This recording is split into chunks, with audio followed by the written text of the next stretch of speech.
Greetings, weary traveler, come, warm yourself by the fire, and let us regale you with mighty tales, tales of adventure, tales of heroism, and of course, tales of Tamriel. I am your host, Arkhaniir, and this is our third restart of the show tonight, and I'm joined by Lotus on these behind-the-scenes shenanigans. How's it going, Lotus? Pretty well. I don't know. I think that you actually just did that flawlessly and definitely didn't practice twice before we actually got that up. Honestly, it was so tough trying not to laugh. Like, it was, oh my god. That's the worst part when you need to try to do the same thing again. It's like, oh god, all I can think about is what I just screwed up. And then followed by a round two. So, yep. But this time our local recording is running. Hopefully our Discord will, or rather Lotus's laptop won't disconnect from the internet again. Yeah, mine will decide that the internet's a thing that we should still have over here. So what happened was 5 minutes into the show everything broke, and then we restarted, and 5 seconds into the intro I realized we weren't even recording anything. So. Yep. So yeah, 2 restarts in top tier professionalism all the time. 15 minutes. Yeah. Mm-hmm. A classic Tales of Tamriel episode. You'll be able to see what happened at the end of this show as a blooper kind of thing. After the outro and the red diamond, I'll just give it like 5 seconds of silence and add it as a blooper part into the episode. Yep. Because that was fun. And anyone who joined us live got to catch that live.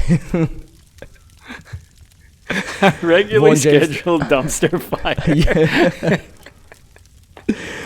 Come for the bloopers, stay for the content, says James Stein. Yep. I actually like that quite a bit. That's poetic. Yeah, that could be our or I think at this point it's more like come for the content, stay for the blooper, because that is slowly becoming our main entertainment. Yeah, I was gonna say, we got a solid 50-50 going. Solid 50-50 going. Here's your news in between temporary dumpster fires that we put out. So, chat room, hello again for the second time. Thank you all so much for joining us. Saying it all again for the recorded version as well. Right. On our new time, that is Saturday 11 p.m. EST instead of Friday 9 p.m. EST, where it is Sunday 7 a.m. for me, where I can get a few hours of sleep before the show. Yes.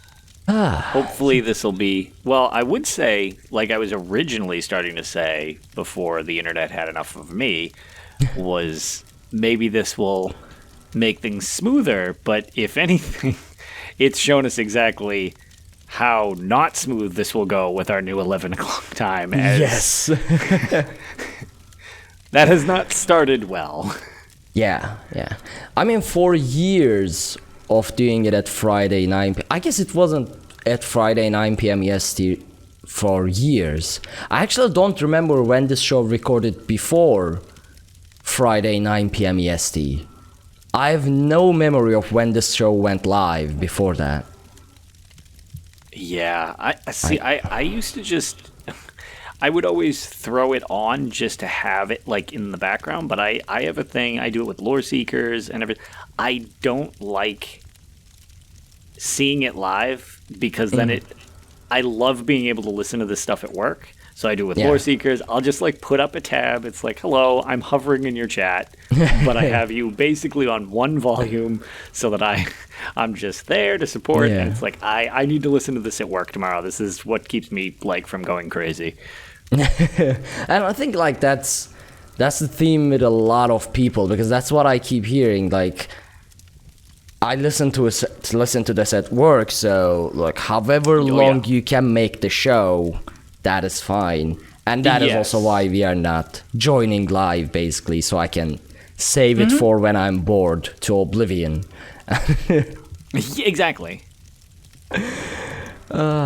So, a quick behind the scenes thing is last week's show, if you have listened to it, for the first 15 minutes, my microphone was all over the place with a weird driver issue. And the reason for that is, I think I explained it during the show last week as well, but since I you pinpointed the problem,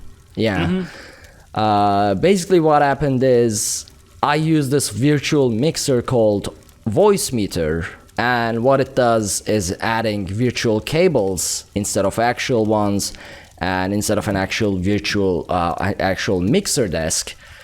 And allows me to just reroute audio all over the place. Keep Discord on a separate channel, keep desktop audio on a separate channel, keep my microphone on a separate channel, and play with the outputs, inputs, compressions, noise gate, all kinds of things.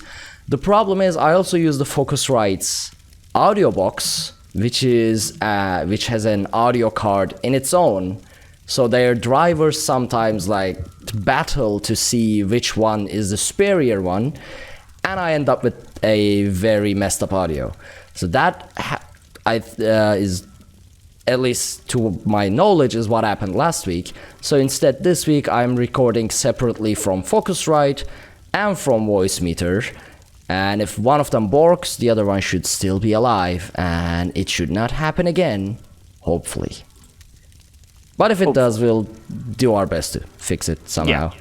I did learn a bunch of audio things last week trying to fix that. Well, there you go.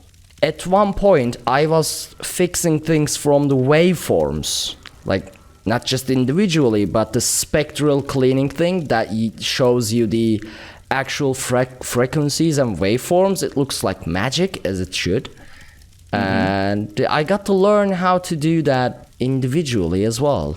Like basically, I assume you're just speaking spells right now for all the magic. It allows you to do fancy things like, let's say while we are doing the show, let's say Boots started barking, and you can actually individually select the specific frequency and waveform of the bark. Really? And without cutting your audio, just clean out that specific sound from that part. Oh, that is magic. Yeah, it's technology and magic at this point. I don't even know how it works, but it works. She is. Yeah, I was gonna say Boots is sound asleep, but at the same time, that's good to know that if she decides to ever attack her stuffed sushi or something next to me the second I talk, like she's prone to do. That is. I don't think anyone minds Boots on the show, so I think we'll be fine. Like people, I get more messages about her doing goofy stuff than most other things. So. So in terms of game news, we only have one sad thing. That's the only part of game news. So this weekend was supposed to be the Undaunted events, starting Thursday, running until Monday. And as soon as the Undaunted event went live, servers decided to not support this decision and protest their using their right to basically crash into oblivion. Activity Finder got borked. European mega servers basically got destroyed again.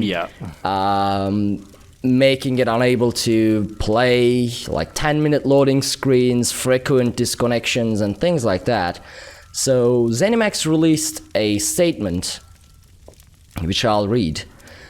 Shortly after the launch of Undaunted event today, we began to see server issues related to the Activity Finder that was affecting your gameplay, affecting your ability to play the game.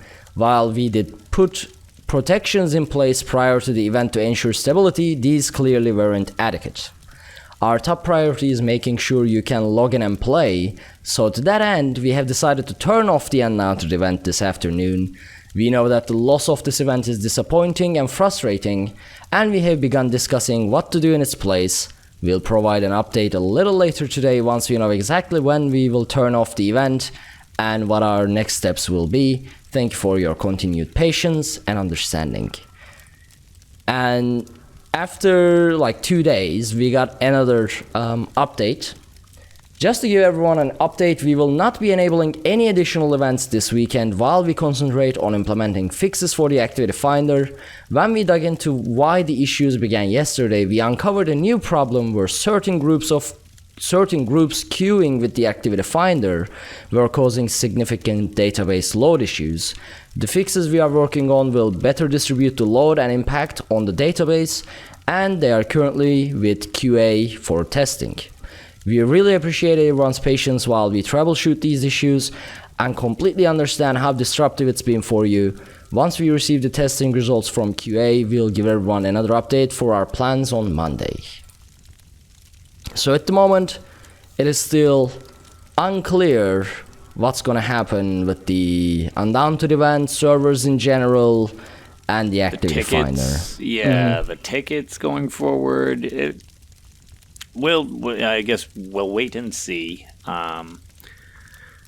Which, it's disappointing, as people have mentioned in chat that have joined. It's disappointing, but you can't, things like this happen with technology. I mean, just look at the first 17 minutes of the show. You can't always predict stuff, but that doesn't mean that it's not frustrating. Yeah, and I get it because it's happened a lot.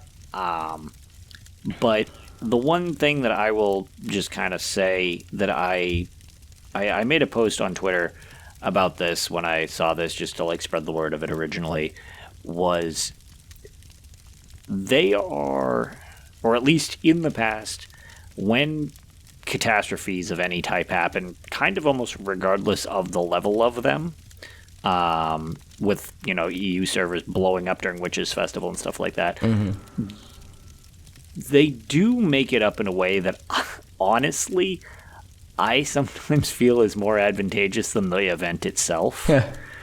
Like the Witches Festival, with the EU problem, everyone got an extra week of the event, which gave us an extra week's worth of tickets for people who want to collect that stuff, which would not have been available beforehand. And if you were too worried about getting any of the recipes, motifs, or any of that junk, you had another 7 more days worth to get it, which I liked. They usually, last year when the Undaunted event blew up, not to rub salt in the wound, but last year when it broke, they added the extra gift boxes to our New Life Festival event, which ended up giving us a ton of free, really cool things in game, motifs and all sorts of stuff. So the only silver lining to this is they're never well, it's broken, see you guys later, and then they just are whatever, it doesn't matter. They usually at least do something to try to make amends for, hey, surprise, something else went wrong, but here's something to make up for it, for the inconvenience. So I do at least appreciate that, to look at the bright side of the situations. Yeah. I mean, my issue with it is, things break. I mean, I work at a mobile game company, but it's multiplayer, and it's obviously not as big as Elder Scrolls Online or any MMORPG in the market at the moment, but there's 1 million daily active users or something like that, and things break, and they break bad. Now, I'm not in the backend department, I'm on the client department, so I don't thankfully have to deal when servers break, but sometimes it goes down and you see 15 people at 10-11 p.m. at a weekend. They are just hustling over what broke. And sometimes it doesn't even it turns out it wasn't even something something related to us. Last week, Amazon servers crashed. Amazon servers. What do you do when Amazon servers crash? I mean, what are we supposed to do? There's nothing you can do. Basically, our servers on Amazon also just got borked, and there's nothing you can do. Like, you send in a ticket and they're like, yep, we are aware of this catastrophe and we are fixing it. And throughout that duration, you are like, okay, yeah, servers are down. Yeah, I mean, right, and that's just it. It's like, I obviously this is related to them because they've even think they maybe have something narrowed down. But I mean, they've also dealt with that before when there was that situation a while back when there was the login issue, and it turned out it was on Steam's end. Yeah. And that was like a huge thing, and everybody's like flipping out at them. It's like, well, they don't control Steam. I mean, like, it's one thing if it's within their jurisdiction, but it's like if it's not, what are you supposed to do? And that, it just in the overarching theme, because it does seem like a lot of people have been burnt out from events. Yeah. Well, here you go. Here's one less event, I guess. I actually loved Casual Ranger's tweet about it. Yeah. He was like, well, there's one negative and one positive side to it. And the negative side is, well, the event is not going to happen. But the positive side is, at least we are not doing the Dark Brotherhood event for the 4th time this year. Right. Yeah. So it's like, it is what it is. They'll find a way. The Undaunted event. Look, if they can find a way to make my favorite event, Mid-Year Mayhem, take place in January, they'll figure this. They'll figure out a way to give us our Undaunted event back. At this point, they should just rename the events to like Event 1, Event 2, Event 3, because the times are all over the place. Yeah, they're just gonna start bumping into each other. Yeah. We are celebrating Dark Brotherhood. Yeah, at Orsinium Lounge. Right. It's just a big old mess. Mid-Year Mayhem during New Life. Wow, that would break everybody's brain. I have to do all these dailies, and I also need to be in Cyrodiil at the same time.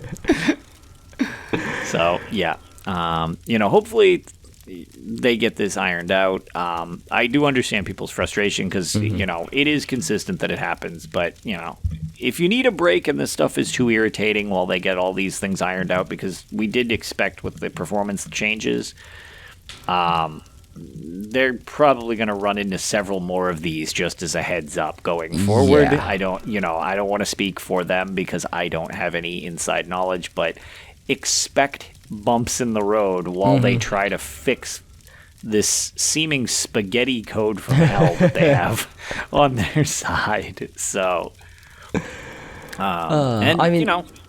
if you gotta go do something else while this gets ironed out, go for it. Like, you know what I mean? Like, come back when it's fixed or when it doesn't bother you anymore. Like, you might need maybe a break is good if this is too much, and that's fine. It is what it is. This is a hobby. It's not your job, so have fun with it. Or except for some of the streamers, it is their job.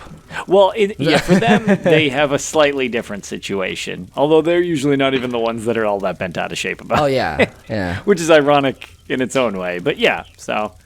I would say my frustration comes from the fact that you all know I haven't been in ESO for a while. And with the Undaunted event, we at Drunkenborns, Ophelia Noir's guild, and the A-team was like, okay, we are, throughout the weekend, we are jumping back into the dungeons. And I was like, yes, time to get back into ESO, time to bring the A-team back together. We logged in, or rather they logged in. I was playing Elite Dangerous with my brother, and I was like, I was planning to get back into it after the stream. And like they logged in, and I look at Discord, and they're like, yeah, everything broke. And I'm like, oh man. And then they basically announced that the event is cancelled, so our entire hype went down the drain. And here I am, another week without Tales. Yeah. So. Well, I mean, I only have the Tales that I've done in ESO, but just with some of the disaster, I mean, it's nothing of note, but I started playing Skyrim again just because I was like, it's that type of year. We brought that up last time. And I was like, well, everything keeps blowing up. And, again, I'm not angry at ESO, but at the same time, like, I've mentioned that at least on PS4, I have had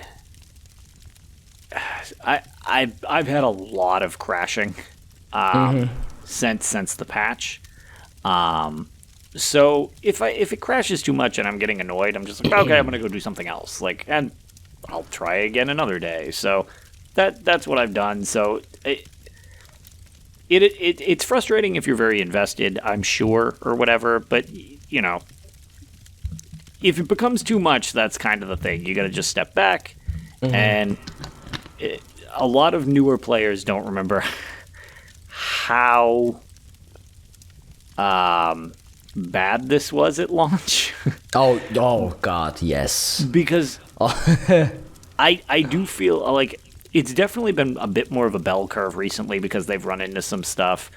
And as I mentioned last time, I'll just be referring to Bob Chickens because I can't pronounce that name. So from chat, that is also another good point. It's a good stress test to have a Dungeon Finder event stress test your new Dungeon Finder. Yeah. But at the same time, immediately having that after it goes live is almost inviting a way to... I mean, I guess it susses out any flaws, but at the same time, you found all those flaws, so now you have to deal with them. So, you know, it's a definite double-edged sword to that point. The result, it failed. It failed, yeah. But, yep, so that's really the majority of the news. Hopefully they can figure it out. But, yeah, not so much. If this was one of the event which a lot of people were looking forward to, you're going to need to wait for this one because she ain't ready yet, apparently. Yeah.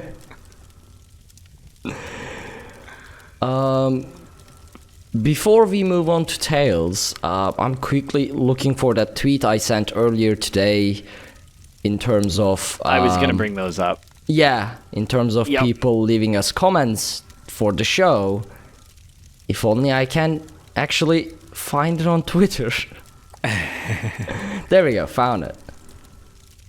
Alright, so what we said was to remind everyone that we were recording at this time, and also if they have anything for us to discuss or any messages for us, to drop them below. And we got some messages, so starting with, this is from Danny Molina. Please have a hide shoulder option. So short, I'm not gonna lie. To the point. Short, to the point, and I actually agree, and I commented that how is there not just a hide anything you want? Yes. Like, one click into being a naked Nord. Yeah, invisible item. Like, just make this item non-existent, like, for whatever it is. So, straight to the point, and I actually agree. Like, I'm actually surprised that's not a thing. Because it seems like it would be a relatively easy one to implement. Yeah, I mean, they have hide helmets, so hide shoulder so should just be do it for quite similar. Yeah. Unless they're just trying to prevent mass nudity as everybody's running around. They are never gonna prevent it completely. It's so Nordic bathing towels everywhere and naked dungeon runs. That's what it is. And like as fashion is a huge part of this game. And like if I want to be naked while having my full set of gear in a dungeon, or make weird combinations by just hiding the chest and legs armor and run into dungeon that way, I should be able to. And some of the shoulder armors in this game is actually hideous, especially the monster ones. They are not symmetric. Oh man, yeah, those are rough. I despise them. I mean, with outfitting, you can just add something else on them.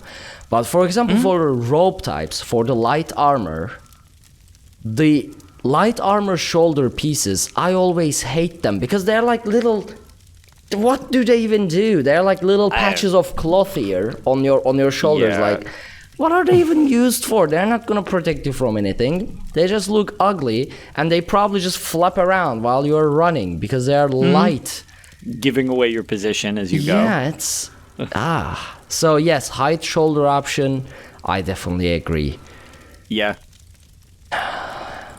But yeah, as you said, a full hide everything option, just I agree pick and more. choose which pieces you'd like. It's like, that seems legit. Yep. So this is from G, Guardian, but G is the name and Ardian is the is the handle, Nice. so it completes the Guardian.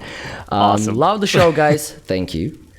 Do you think we will ever see a Wood Elf based DLC or any more story related content involving the Wood Elves?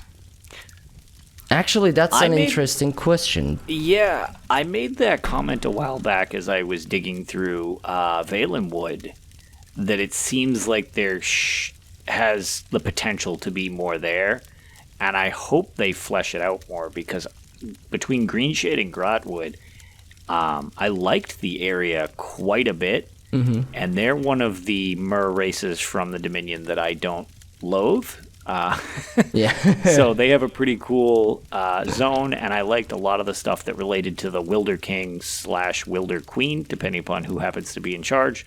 I thought that story, like the intertwining of the story, and like was very cool. Now, granted, it looks like, from what I can tell on my map, is they've pretty much covered the majority of Yeah, the Valenwood I just brought zone. up the map as well to look at that. So, zone-wise, they might have to maybe go back in and refurbish a bit or add to it. I don't know how they would do that, because I'm sure people would whine that it's like, oh, you just added content to an old zone and we hate you and blah, blah, blah. So I'm sure that they'd have to find a different way to do that. But at the same time, just with, like, I don't know, all the trees were stationary, so I know they had like the walking trees for some of the villages and stuff. I would love it if there was some way that they could do something with that, like, oh, here's the zone, and like, I don't know how you would do that, but like, yeah, but just like, there is more they could do with that zone. And I'm looking at the map. The only part in the entire Dominion land that is not unlocked yet seems to be between Grathwood and Northern and Southern Elsewhere. It's like a small patch of area. I'm actually gonna link this, the thing that I'm looking to you, which will mess up our cameras a little bit, but it's fine. There you go. I'm actually gonna link this in chat as well. This actually looks like a fun place. Game maps. And it is very detailed. It is very detailed, and it is up to date. It is Southern Elsewhere as well. I like this. I was using this to find the scraps to rebuild the mural in Southern Elsewhere was ESO Maps. So shout out to ESOmaps.com. You make a fine map. But as far as I can see, yeah, I mean, all of the Bosmeri land seems to be unlocked already. Right. Well, the only thing that is... So there's that... The infamous OCD twisting strip between Northern Elsewhere and Southern Elsewhere. That little chunk that has been giving people a twitch.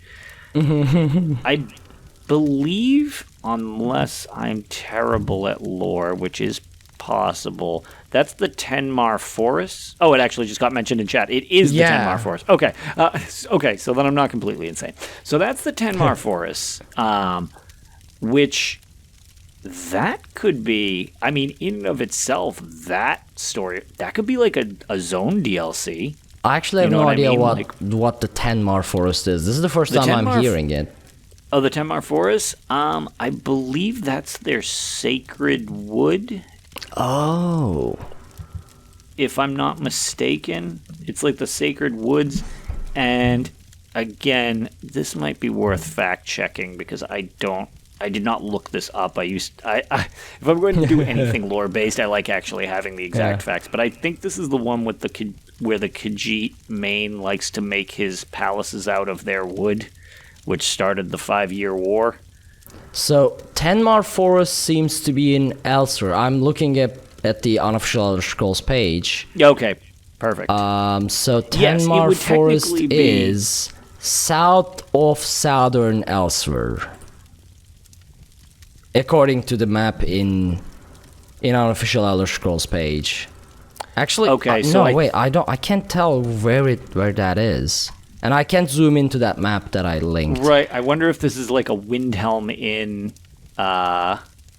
East March situation where Windhelm is literally not the top of the continent, but it So is in ESO. Rivelhold, Rimmen, Torval, and between Torval and something called Joncha, I have no idea. The font is weird.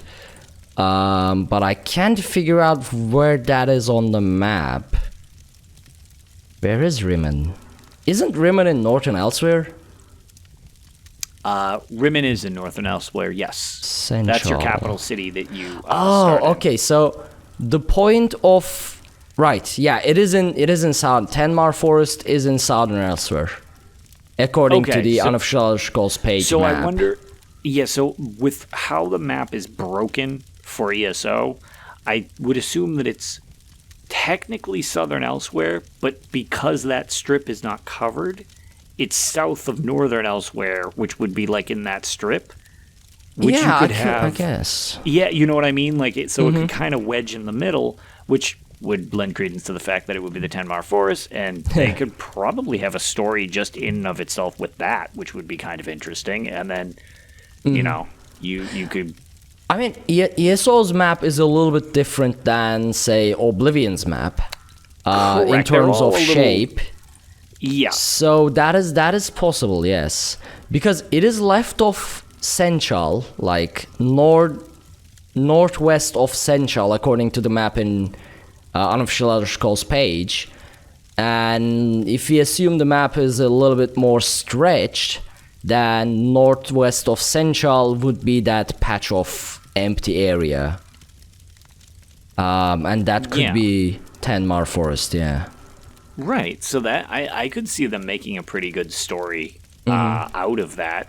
And then you could also get the mix of Bosmer / more Khajiit, because people love their Khajiit. But yeah, that like I said, I would be okay with that. That would be a neat little thing.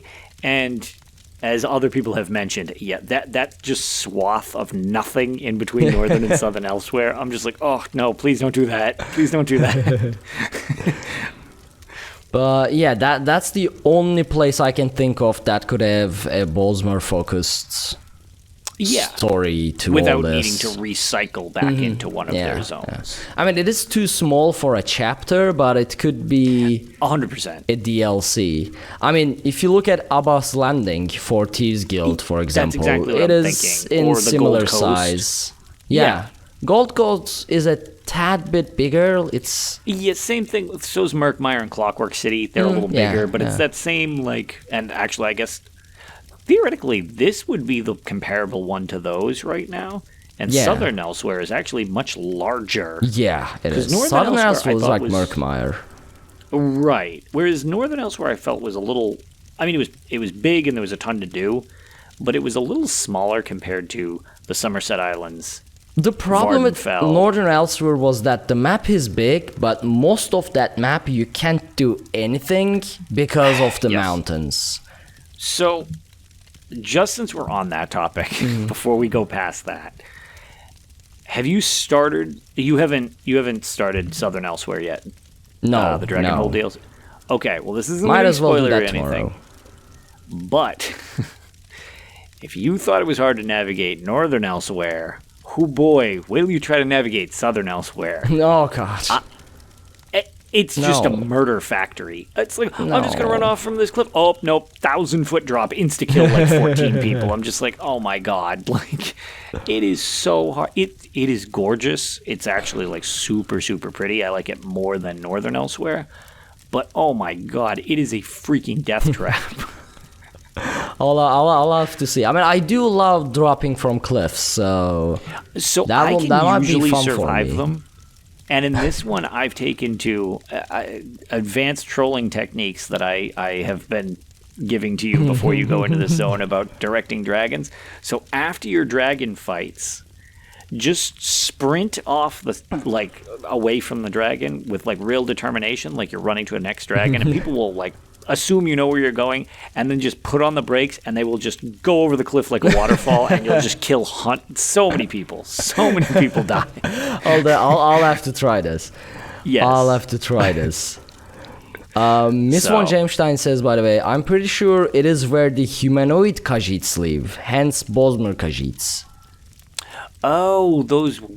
Yeah. I don't want to think about this. I don't want to hear about this. I don't want to see that. Bosmer Khajiit. That's too much. That's too much.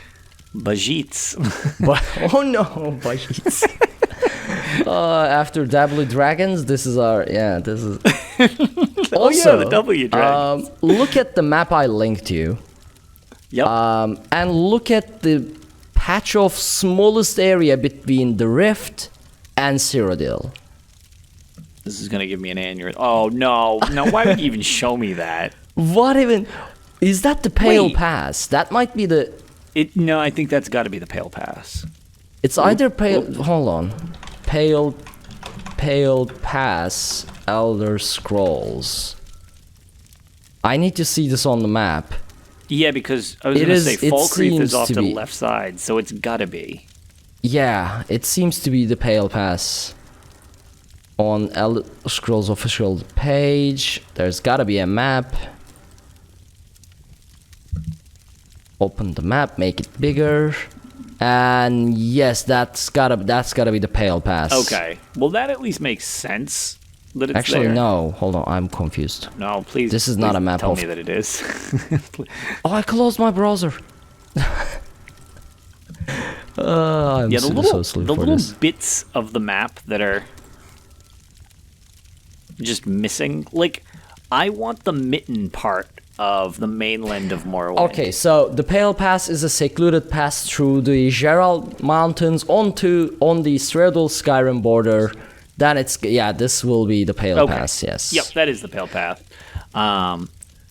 Just like there's so much, like there's that wad of land to the side of the Rift, and the side of Riften, and then, like I said, if you go to the east of Balfoyen, and, east of Vardenfell itself, there's that, like, mitten claw shape that just nothing has ever happened with. And it's technically in the province of Morrowind. That is true. And it's just never been addressed. And it's huge. Like, that is It is massive. It is bigger than Vardenfell. It's bigger than Vardenfell. That's a lot of mitten. Like, I don't know what that is. But I want to see it, because I feel now like that I'm could get very real curious as to what that is in terms of lore. Like, east of Vardenfell, as I'm googling, out of bounds locations in Vardenfell. How to hack a map. These are just random stuff. I actually don't know. This is something we should study upon and come back to. Yes. Where would you like to see show up? It is, I don't know. Okay, yeah. I'm glad that that's apparently my quote of the year. That's a lot of mitten. Lotus 2019. All right, well, I'm down with it. I accept. Oh, man. So, looking at the map more, because now I'm interested in the map. Yes. So, between Eastmarch, the Rift, and Stormfalls, that patch of land on the eastern Skyrim part, where is that? That's where the Dragon Guard and the fortress is, but the northern part of it, I do not know where. So there's like bottom part of it is where the fort of Dragon Guard is, like the east of Riften. But which province is that? I don't know. Well, so just zooming out and talking about, since we're discussing the different map portions that are missing or potential, coming up. One thing that I would like to point out is how much of Black Marsh is still undiscovered. Because that is terrifying. We do not talk about... That is like 4 Black more Marsh. Toilet Bowl DLCs to come. Like, that is huge. There's so much Don't Black give them Marsh. ideas. I don't want a DLC of Black Marsh again. Murkmire was nasty enough. Well, on that note, I did find something that I would like to put in support of. They always telegraph what they're going to do before they do it. Yeah. And I totally found a pretty heavy-handed Skyrim reference Yes. in Southern Elsewhere. Yes. I mean, we've been saying we've been theorizing that the next chapter will be Skyrim, so... Right, and I mean, granted, we are notoriously wrong about almost everything in predictions. True. But there is a character, I totally screenshotted this. There is a character called, Vigwin Owl Watcher. Okay. She's a Nord. I'm pretty sure she's just really high, because she's just bumbling about having her herbs and everything like that. And in the zone, she's discussing sand whales and sky whales, which mean you can they're invisible. This is a very short side quest with like no story, so I'm not. I mean, I guess if you didn't want to know what her name was or the conclusion of, it's fine. Probably drugs. I mean, it's a 3-minute quest. Like, you don't even leave her side pretty much to do it. But so spoilers if you don't even want to know about that. But she's talking about these invisible whales, and she needs more herbs so that she can see them or whatever. She lost her pouch, so you just walk downriver and you grab her pouch. That's literally the quest, and you bring it back to her, and she says thank you, and then she goes on about how she's almost out of her magic potion. And the screenshot that I took was I asked where could you get more, and her response is sure, eventually, but not without my special ingredients. And to get more of those, I need to return to Skyrim. There's a cave that I know that descends deep into the earth where, goodness, I almost did it again. I almost gave away my secret. Yep, I've almost given away my secret ingredients. Well, if you're ever in Skyrim, feel free to look me up. Okay, yeah. Red Nern or Crimson Nernroot. Crimson Nernroot quest. And Blackreach is... I actually am very curious about Blackreach in ESO's time. If they would put Blackreach in, because that is massive. That in itself would be a DLC. Yeah, it really would. That would be... You just get lost in Dwemer Ruins as a DLC. Right. The end. What is the content? We are putting down 150 hours worth of quests. Oh, God. It involves doing one quest and getting lost for the rest of the game. Yep. It's and you can't log out. Square miles of Dwemer Ruin. Also, remember that patch of empty space I told you about it between East March and the Rift on the east side? Yes. That appears to be just mountains. Oh, okay, so it's nothing of note. Yeah, well, that's unimpressive. From the map, it just looks like mountains. Mountain DLC confirmed. Yeah. But I really like if they bring Blackreach, where would it be like Markarth? Close to Markarth? Well, where was the entrance to Blackreach? I don't think it's labeled on my map. Blackreach, so Skyrim. The only benefit to things like that, like what they did with Falkreath Hold, the dungeon, I loved how it just had its little entrance point, and then it was just like, yep, you're there. Yeah. In this instanced area. So they could almost do something like that with Blackreach. It is possible as well. Yeah.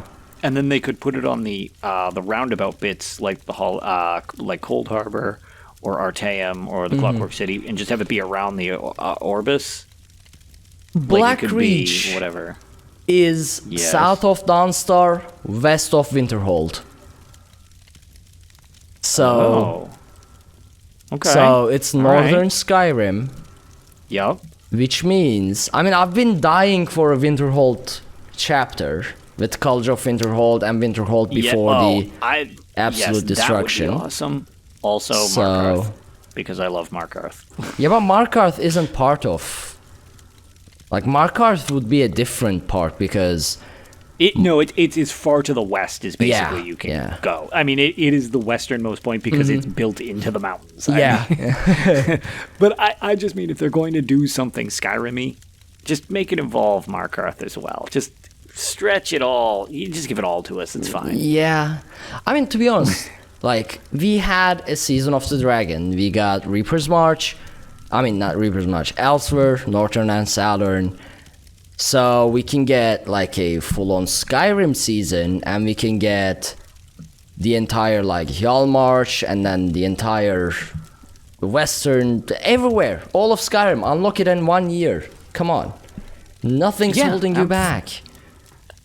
Except thousands of hours of programming.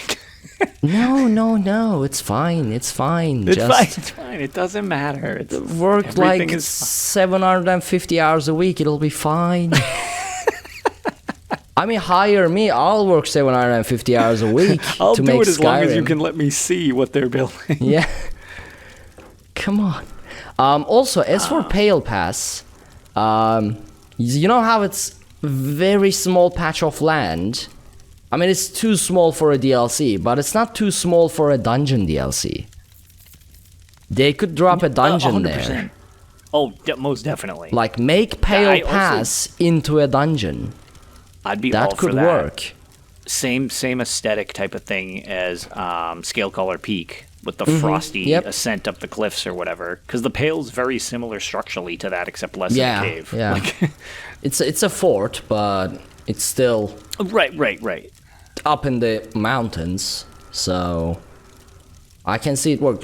And during ESO's time, if you remember us theorizing about which dragons could come back, there is a dragon alive in Second Era, Yes. hanging out in Geral Mountains, which is where the Pale Pass is. So they could, like, I don't know, tie into that, some like that, fun stuff. Or have the secret dragon that you can summon in Blackreach. Have you ever summoned that? Wait, what? There's a secret dragon in Blackreach. What? What? It's I've never pulled it off. I've seen a video on it. I'll have to watch it after It's very the stream. involved. Yeah, What? it's really involved, and I remember the Does video it come out of that mentions- massive glowy globe on the ceiling of Blackreach? What is that anyway? Why is there an entire city there? And it's not even dwarven. It's like, what is that globe? So many questions. Blackreach is so cool. 8 years of Skyrim, and I'm still getting surprised by stuff in Skyrim and Oblivion. Speaking of 8 years of Skyrim, plus us putting stuff up on Twitter, I figured that was such a segue. I shouldn't have even mentioned how much of a sweet segue that was. But earlier in the week, it was Skyrim's 8th birthday. Mm-hmm. And I made a post on the Tales of Tamriel Twitter that just had people put in any memories they had of the first time they stepped into Skyrim. With another, since I knew we'd be kind of short on news, I didn't expect the server thing. So I was like, well, we'll fill it up with some stuff that we can chat with people about. So I figured we actually got a decent amount of responses and stuff, but I'll just read like a couple of them kind of quickly. But like, what was it? Surrogard, I think that's how again, it's one of those things when it's one when I say it in my head, it's another when I actually need to read it aloud. But he mentions that this was the last time he attended a midnight launch. I remember for weeks playing in a party chat with all my friends, and I saw a dragon fly overhead for the first time, and no one knew what it was because we had all avoided all spoilers prior to that time, which is very cool. What was it? There was Jordan, who it's eclectic JTM. I was just trying to cross the border. Who knew Nords were all ultra nationalistic and stuff? True. Yep. What is it? And we got Bob Chicken, who is in chat. Who could forget nearly being executed, then later that day opening the glorious gates to Whiterun. Such a legendary game. My first character was a Breton because that's what I played in Oblivion, and although he started with magic, he ended up with a stealth bow like everybody else. Which is, as we all know, the Skyrim way. Yeah. But and then I'll do one more. Is Tarantine? I think that's how you pronounce it. But Tarantine 1, hopefully hopefully you recognize your name and I didn't butcher it too badly.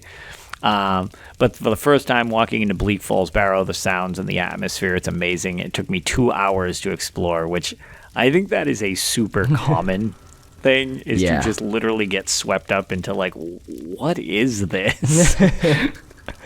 Why are these zombies attacking me? But yes. Oh man. By the way, we'll probably be doing these Twitter things every week from now on. Yeah, they're kind of fun. Because, they are fun. Gives us a lot of talk about.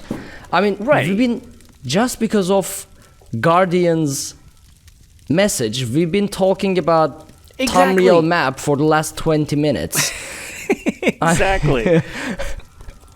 So with your ideas combined with our ability to derail makes a good show, I think. So we'll be doing these consistently. Help and there's us actually derail. I think more. Help us derail, yeah. Help us derail. Follow the Tales of Tamriel Twitter. Danny Molin actually also said stop the bot farming. And I actually haven't seen, well, I mean, I haven't been in the game much, so I don't know, but... So I've heard, I haven't run it, I mean, I've definitely seen it before, and I do know there are some issues with it, and from my understanding, well, one, I'm pretty sure it's easier to do on PC than it is to do anything like that on console, but it is still a thing on console. I've seen them, and I've, reported some of them and stuff like that when I've run into them, but at the same time, I'm not sure, from my understanding, at least from what I've been told by people, the bot farming kind of comes in waves. When, they do, something will happen and something will patch, and it's like, ooh, we can now get into bot farm. And they will bot farm until the devs are like, oh, crap, okay, and then they'll kill them all, and it'll die off. And then they'll do a patch or a DLC will hit, and a new wave of them comes back in. That's been my understanding. So I think it spikes around launch time, which would explain that there would be a spike, obviously, if that's the case. But that's just from my understanding of how the bot farming issue kind of lingers. Yeah, that makes sense. Yeah. And there isn't really a 100% way to make a game entirely hack or bot or whatever free. The only way to do that is to run the entire game on your servers and then basically stream the game to the user without any client checks whatsoever, with a service like the good old OnLive, which is now dead and acquired by Sony, Nvidia Shield, or the new Google Stadia, which actually there are news. Yes, there are news. Elder Scrolls Online will be on Google Stadia, as announced recently. I forgot to put it on the notes, but it'll be running the PC servers too. We got it. Yes. It will be crossplay, I think, with PC and correct. Well, Stadia, whatever that is. I honestly don't think Stadia will get off the ground too much. I do not either.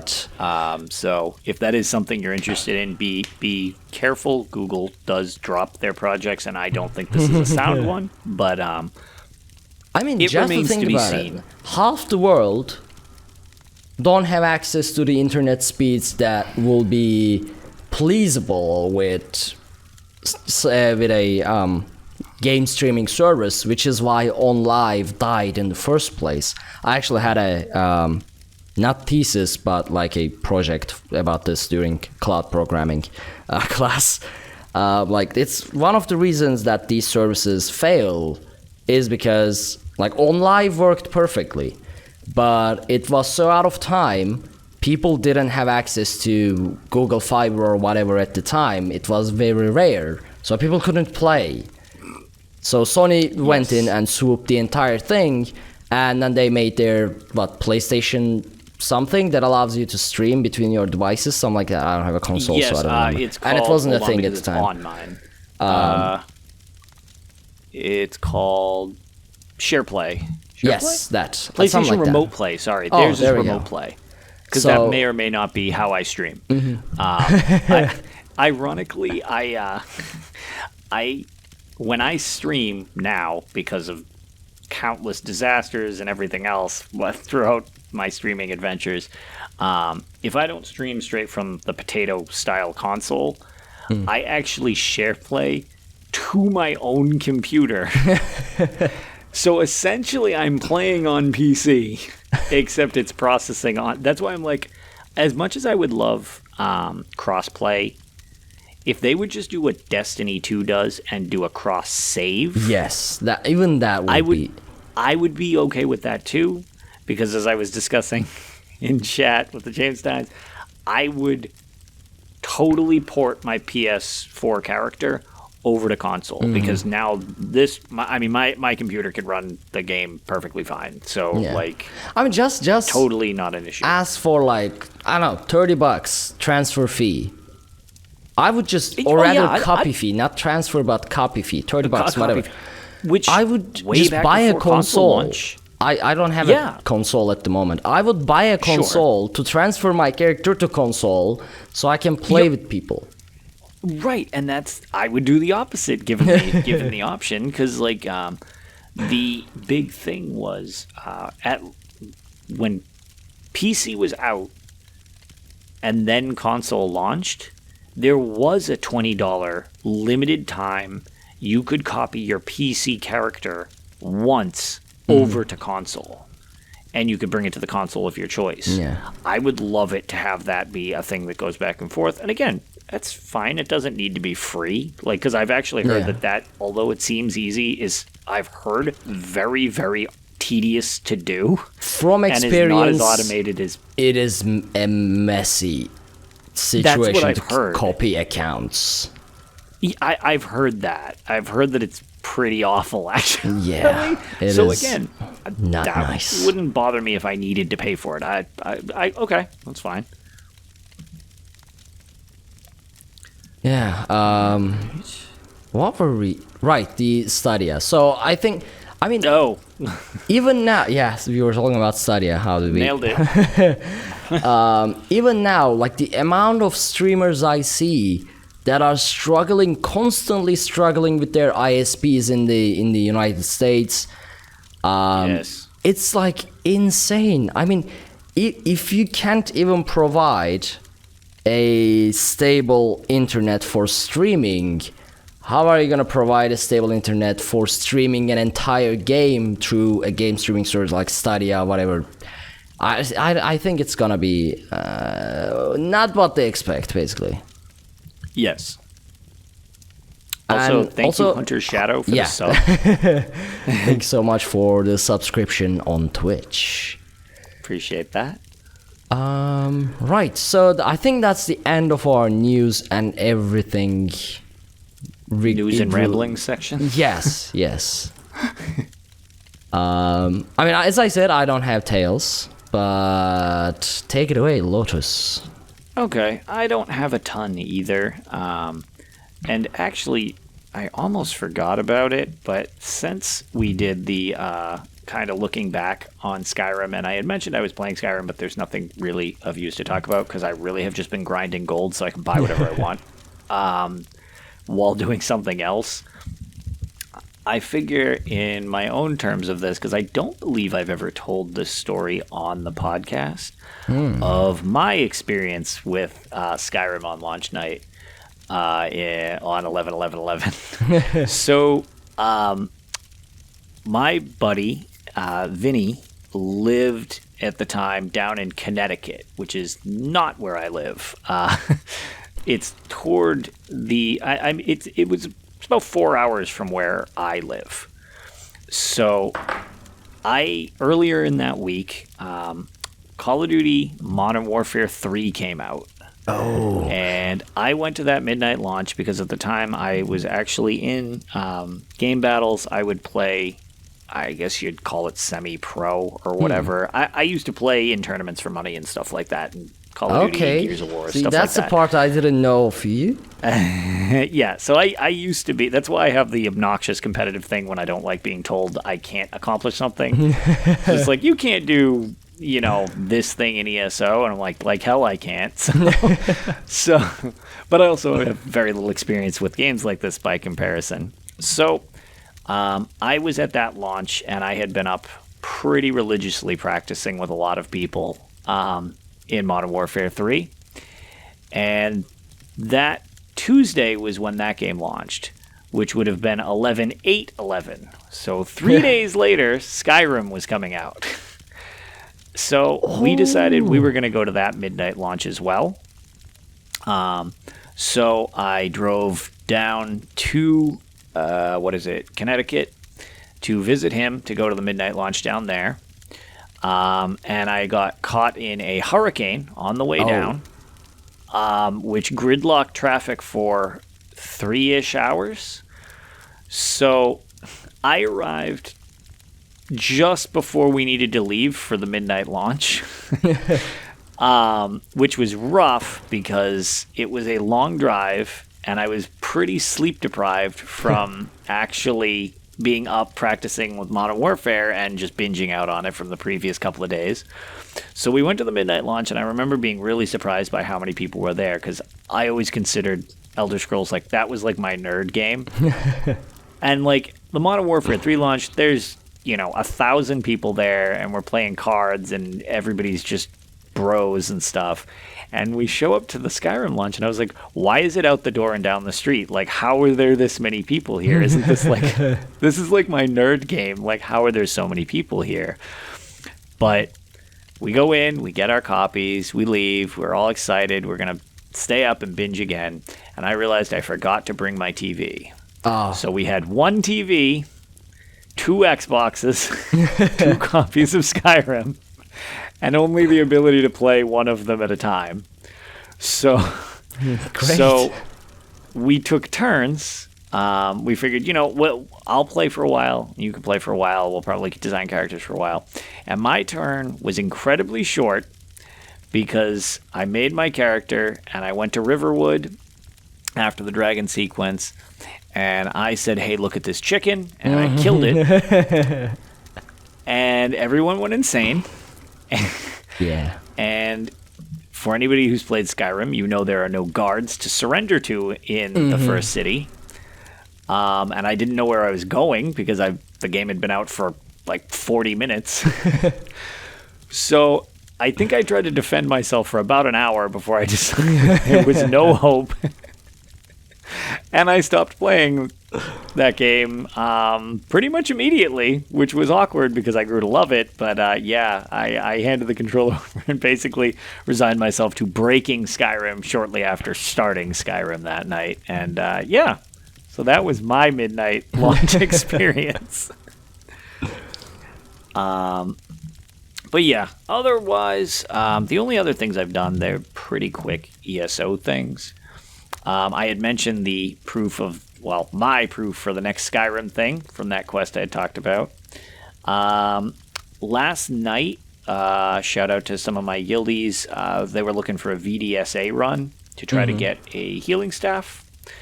And we melted. I had not run VDSA in a while. And we had never grouped before. I had grouped with her for a Sunspire trial or something like that. But I didn't know the other 2 people yet. We went in, and we obliterated VDSA. Just, ruined it. But the problem was we had a pretty harsh time constraint before one of the DPSs needed to leave. He had something he had to do. So we were like, well, we'll get as far as we can, and then we'll just bring in somebody else. So we got to the sacrifice stage in 51 minutes. Okay. Which we were like, wow, we had one death up to that point as well. So we were just ruining it. He has to go. So we're like, all right, no big deal. And we search for another DPS, which unfortunately we keep resetting the thing. So we're just dying repeatedly because we're like all in chat trying to do that. And if we come back, we thought we could get farther enough out. You can't. Everything just aggroes and attacks you again. So we had to die to try to get him in. And then it wouldn't let him in at first. So we had to do it again. So whatever. We waste a whole bunch of lives and time doing that. But we get another DPS in. And we finish the run off. We do not get the healing staff for her, unfortunately. But in a run where we had to switch DPS mid-thing, and then also we didn't have a backup, so we had to go in guild and find somebody. Everybody was super chill. We ran through it.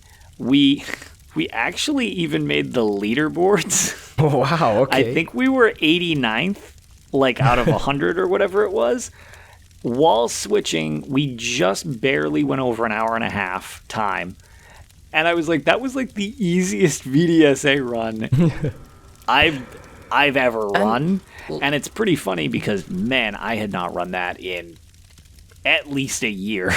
And it reminds me, like you said, okay, it was very fast, very smooth, and we got to the sacrifice arena in 51 minutes. It reminded me how long the Dragonstar arena actually is. Dragonstar is big. It never ends. It's a very now I kind of want to run Dragonstar Arena. I kind of want to run Dragonstar Arena without a healer.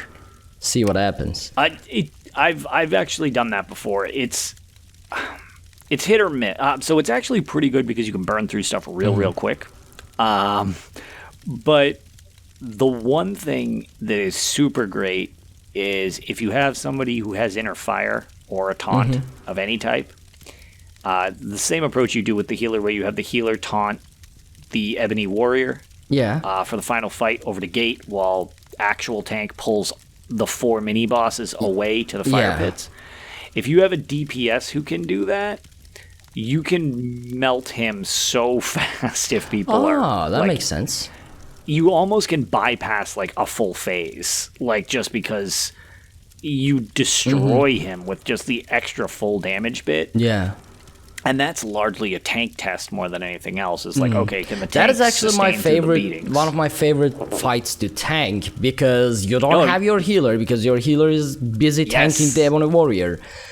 And everything's fighting you. It's like, Atronax are there, fire is there, 4 or 5 bosses are there, and I slowly like watch my resources go like, okay, almost there, and then my magma shell like fills up, and a magma shell. It's like 17 seconds, I'm alive. And then that runs out, and you're like looking at the Ebony Warrior's health, like, come on, guys, kill it already. Go. So yeah, that was actually a pretty fun experience. I like that arena, but it does remind me how much longer that is than Black Rose Prison. Yeah. Now, granted, difficulty-wise, it's not even in the same ballpark.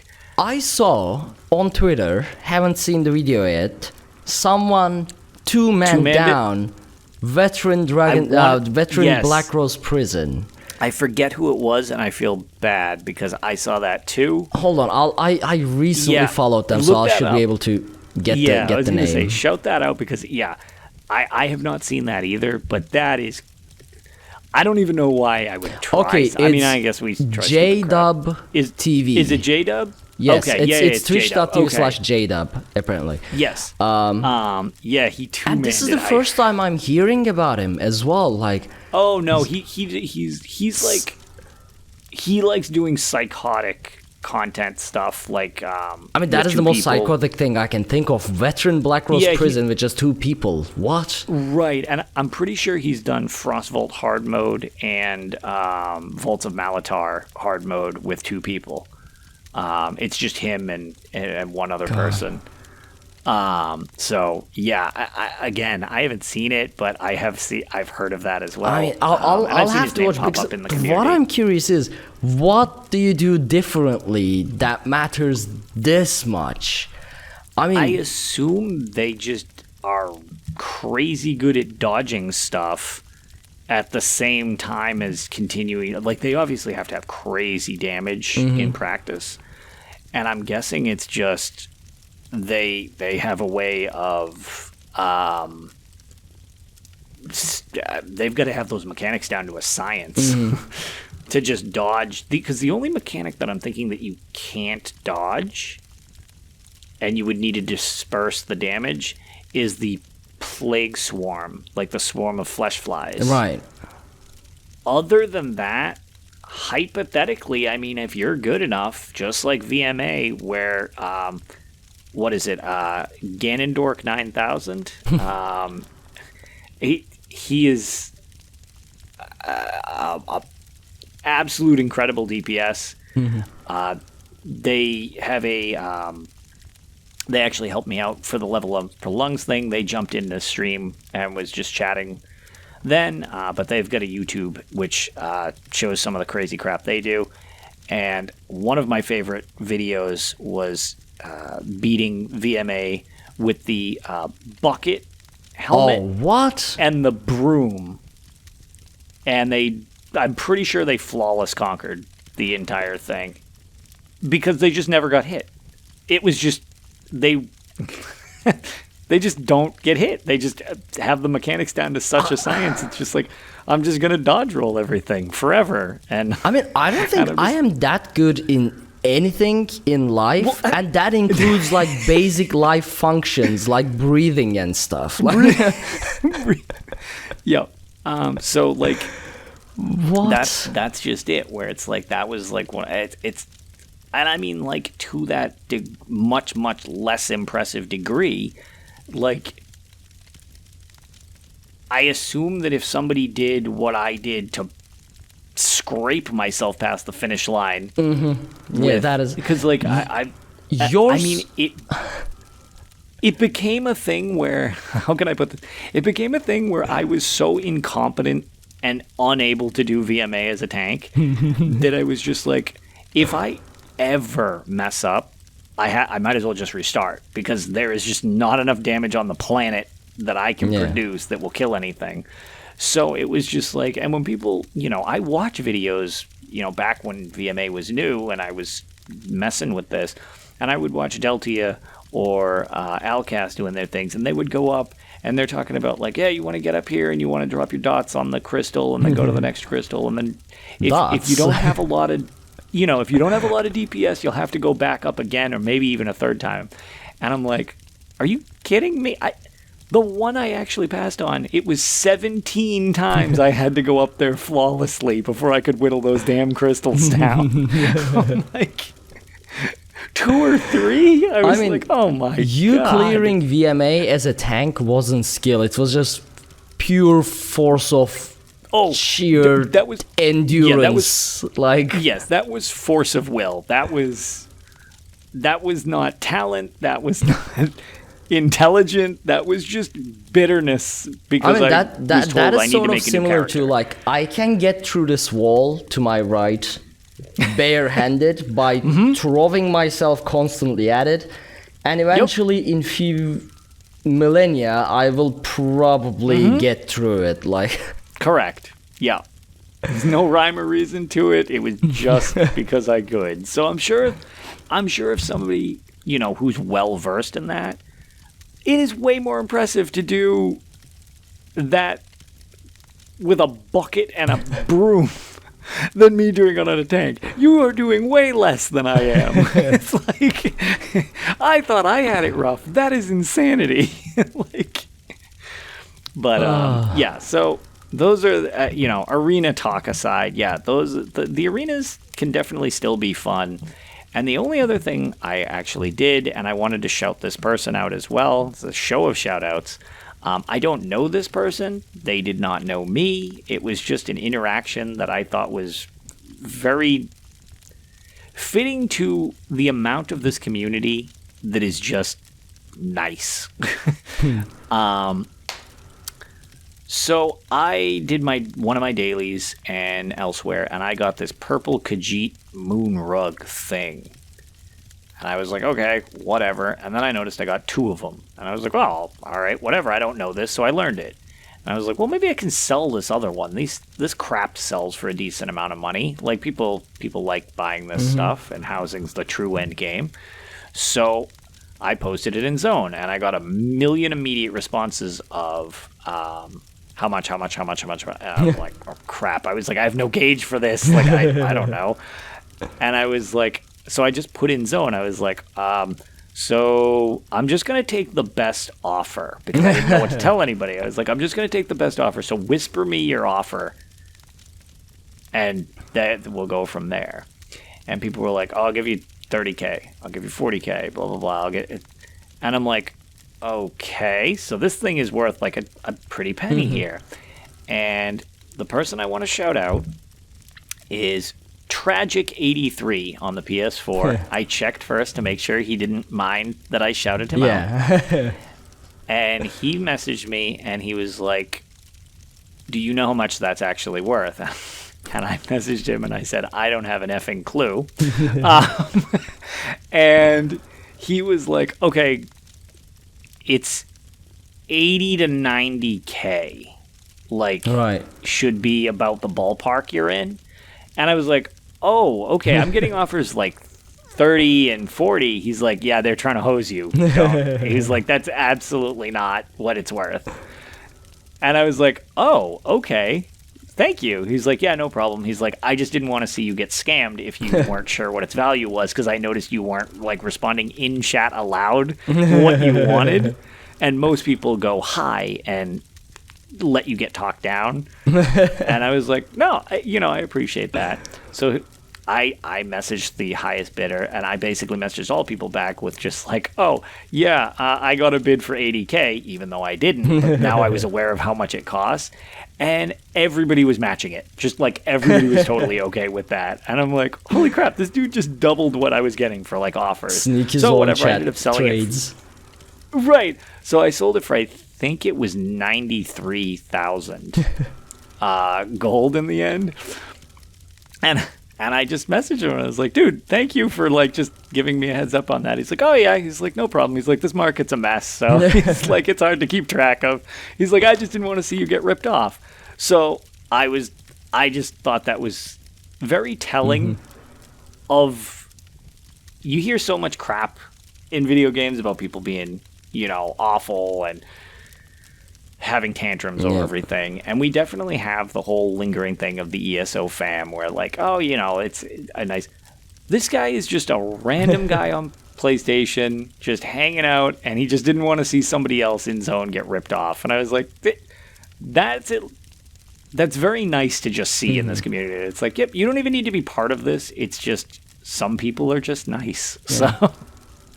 Meanwhile, I once had a discussion in Stormfall Zone chat about whether if you could make a Pringles sandwich. It was a meaningful moment. You probably could. If you like rolled up ham, put it in there. Oh, no. Put the chips around it? No, you are thinking logically. This was about putting Pringles between bread. Oh, no, get out. No.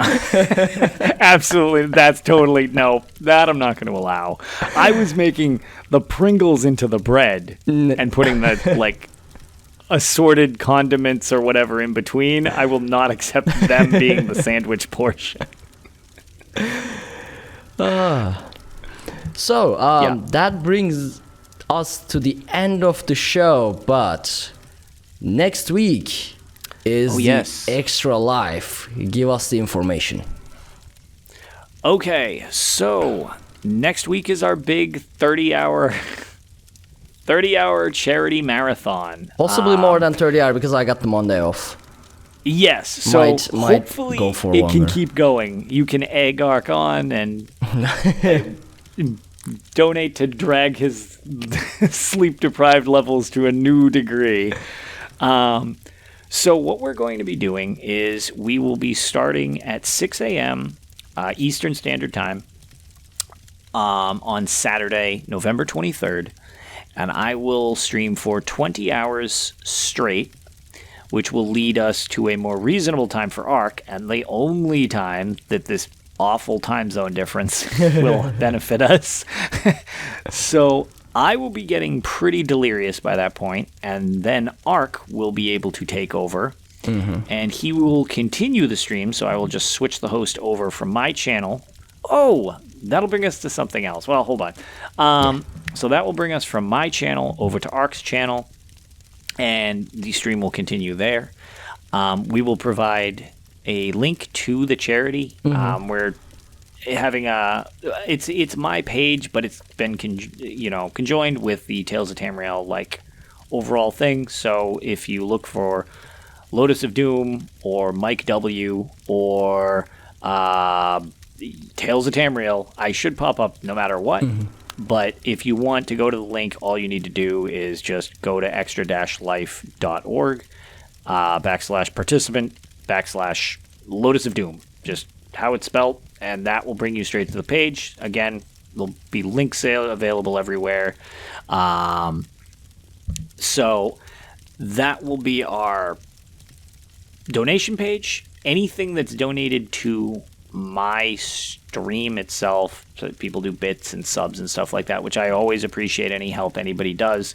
I will just combine that into a bulk, and I will just donate that on behalf of all of you, because it just goes to my PayPal and then I donate it anyways. So that will also get added in. And what do you call it? The idea is probably mostly ESO. I'm working on challenges. I will actually probably have a vote or a post going up on our Twitter, just so people will be able to give me their ideas of things that I can do, kind of based on, I liked the fact that Pixie last week had mentioned the fact that she had to, one of the things was, blind healing or whatever. Yeah. So most of the stuff I will try to do will be in-game while we run dungeons or whatever. So there are a few suggestions that I've already got where one of the things will be me needing to tank a vet dungeon without gear, period. Stuff like that. So I will abuse the crap out of myself for a good cause. But yeah, so that will be the thing. If you can't donate monetarily because of a variety of reasons, even if you just want to come and hang out with us, that is great. We appreciate any help we can get, because sometimes just the ability to spread the word to others can find somebody who is able to donate or whatever. It's a fantastic cause. We'll be supporting the Boston Children's Miracle Network Hospital from my side this year. That's just where they happen to go. And huge shout out to the Lore Seekers who did it on November 2nd, where they raised over $4,000. Nice. That's incredible. They crushed it. So our goal is just a nice simple 1,000. We're already just shy of 600, I think, and we haven't streamed yet. So we're off to a good start. But yeah, that will be in place of Tales next week, because sleep will kind of be essential beforehand. And I can't imagine how bad that episode would be if we actually tried to record something in the middle of that. I would assume that would be a mess. So I think it might just be easier to have that be our episode for the following week, is just the extended marathon. So please feel free to come join us. Tell your friends, family, whatever. The more the merrier. And hopefully we'll get to see you there. And I will be setting up goals, Guar-related goals, to my demise. Right. Yep. But yeah, so basically, by donating and by being there, you'll be able to get me on a Guar and I'm sorry, von Jamestein, but it's for the kids. Do it for the kids. But yeah, my goals, or rather challenges, will be probably thematic as to Guar and Altmers and things like that. So yeah, here's your chance to get a content of a lifetime from one weekend, I guess.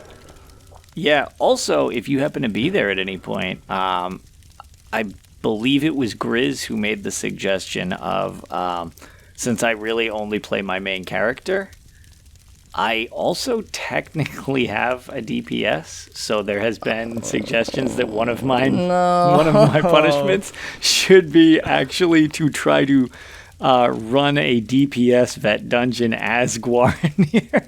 Oh my god.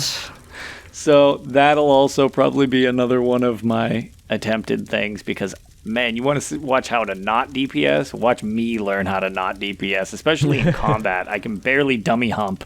So, but yeah, it should be a fun time. Next week, we'll see you all there over at... Where can people find you, Lotus? So I can be found at Twitter at Lotus of Doom, and this is a side bit of big news. After last week it was brought up on the podcast, I totally got it. You can find me at Twitch, Lotus of Doom. Finally. No weird zeros, no abbreviations. It's just Lotus of Doom. It's just my name. Where you can find me everywhere. I have no idea what reset. I don't understand it, but it is mine. So, super easy to find. If it's Lotus of Doom, it's probably me. And you can find me over at, anything that is Arkhaniir.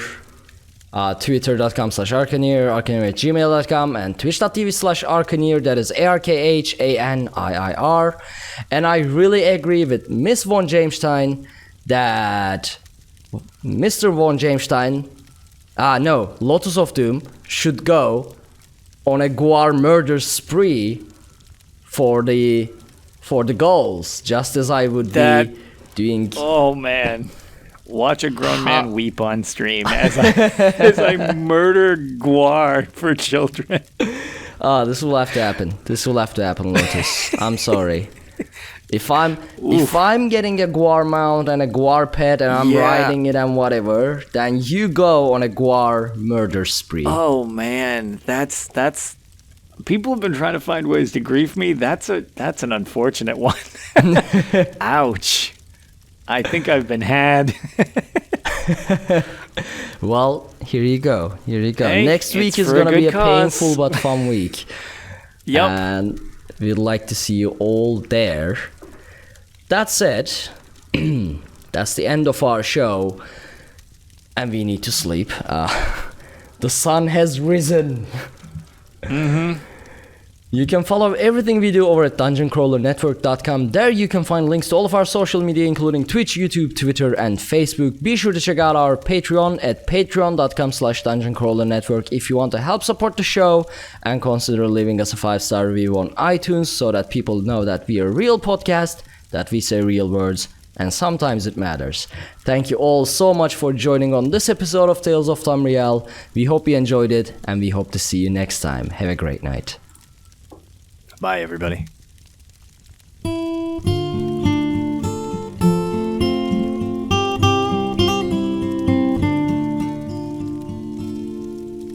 When Akatosh slew Lorcan, he ripped his heart right out. He hurled it across Tamriel, and the heart was heard to shout, red diamond, the heart and soul of men. Red diamond, protect us till the end. The laughing heart sprayed blood afar, a gout on Seer it fell, and like a dart shot to its mark, down in an alien well. Magicka fused the Lorcan blood to crystal red and strong. Then wild elves cut and polished it down to chimel at a ball. Red diamond, the heart and soul of men. Red diamond, protect us till the end. When elves lost Nirn to men, Akatosh gave the stone to Saint Alesh in token of her right to sit the throne. Red diamond, the heart and soul of men. Red diamond, protect us till the end. Red diamond, protect us till the end.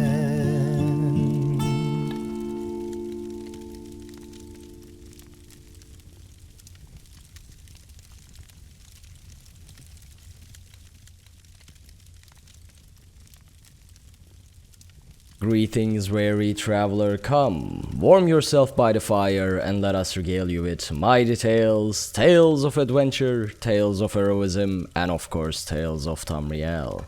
I'm your host, Arkhaniir, and we are back with an all-new episode of, well, Tales of Tamriel with Lotus of Doom. How's it going, Lotus? It's going pretty well. How about yourself? I'm doing good as well.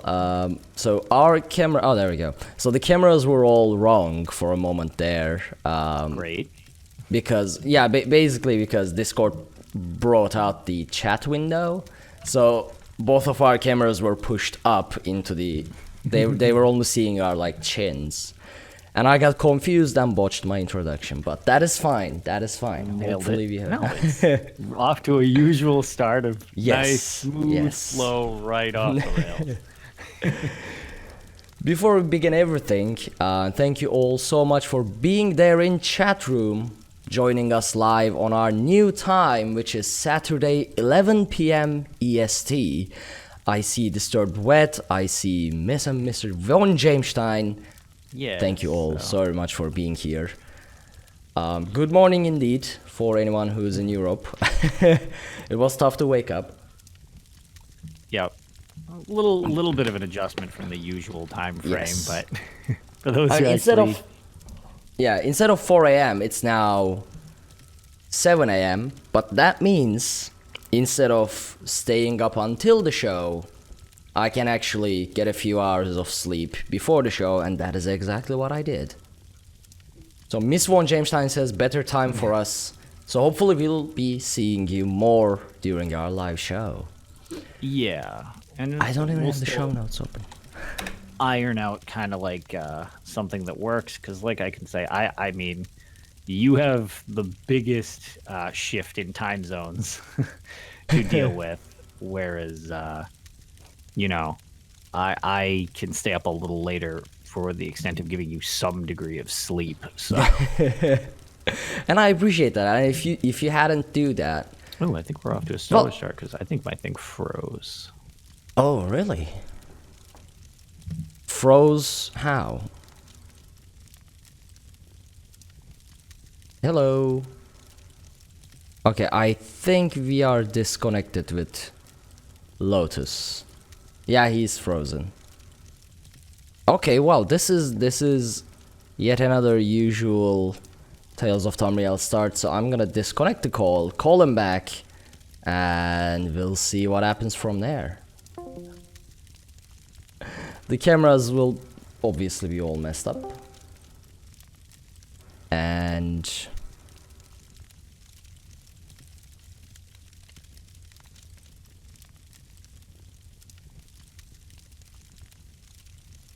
damn Guard, they ruin everything. Indeed. And while I try to reconnect to Lotus, it is possible his connection completely went down. I haven't seen a message from him yet.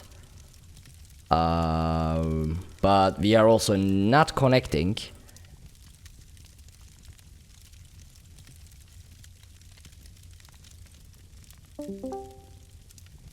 Ooh, that is... Alright, well, so we might actually restart the show when Lotus comes back. Oh, hold on. He may have come back. Wait, maybe. Hello. Hello. Well, that got weird. Yeah, what happened there? For whatever reason, that was entirely on my Discord laptop. I'm not sure what the deal. It was like, so, all right, cool. Now you're on Wi-Fi. I was like, well, that's not right. It was like, did we say Wi-Fi? We mean off. And I was like, wait, what? Okay. So I'm back, apparently. All of a sudden, you stopped moving. I was like, I'm frozen. Super frozen. I and heard- there goes my internet. I just heard you said like, okay, I think something's off, or like something's frozen, and then I looked to the Discord and was like, okay, Lotus is not moving. Yo. So what I'm thinking is we restart from the intro. Yeah. That was Yeah, I was gonna say, being that we barely did anything and it already screwed up 11 minutes and 30 seconds. And 7 minutes I like of that is the intro song. Like 5 And minutes 7 in, minutes and I something like it, broke. Yeah, no, that's a benefit for just people who got to. For the Yeah. people who are hanging out live with us, you got to see that catastrophe that will be edited out. Actually, I might put it at the end of the show, like bloopers kind of thing. Yeah, actually, yeah, we could do And- that. Just Yeah. Me All right, well- confusedly leaving.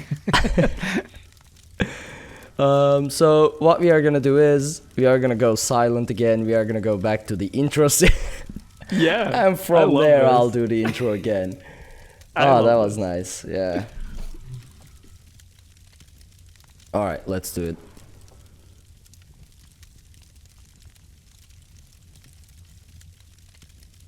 Greetings, weary traveler, come, warm yourself by the fire, and let us regale you with mighty tales, tales of adventure, tales of heroism, and of course, I forgot to start recording on Audacity, and on Streamlabs actually. Please leave this on too. Please, just all of this.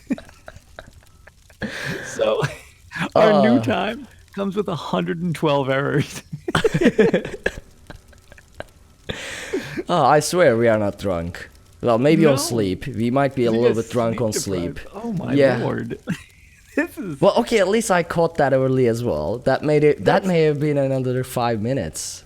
yeah, no, that's I'll have to download Well, this off entire Twitch too bloopers because I wasn't just recording. tonight. Like, all right. So starting the local recording, starting my Audacity recording. There we go. Crushing Now it. we are ready. Yes. Live show shenanigans. Okay. Back to the intro scene.